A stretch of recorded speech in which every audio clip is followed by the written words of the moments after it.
काय रे म्हणलास? 12वी बोर्डाच्या परीक्षेला जरा लक्ष असू दे आमच्याकडे. चिंता करायची काही गरज नाही. तुला किती टक्के मार्क पाहिजे ते सांग आता. 70 पाहिजे बास. बर, 70% पडल्यानंतर पुढे काय करायचं ठरवलंयस?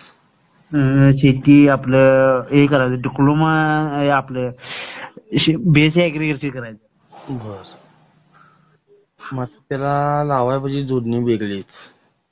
वय काय मग आता त्याच्यासाठी एक काम करायला लागते आता तुला. बोलायची घरात लसूण आहे? लसूण लसूण लसूण हाय की. लसूण 2 कांदे हा आणि कोथिंबीर जरा त्यावर टाकायची.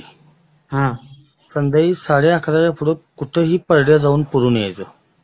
11:30 वाजता. हा ते केल्यानंतर काय होतंय माहिती आहे, आपला मेंदू व्यवस्थित काम करतोय काय.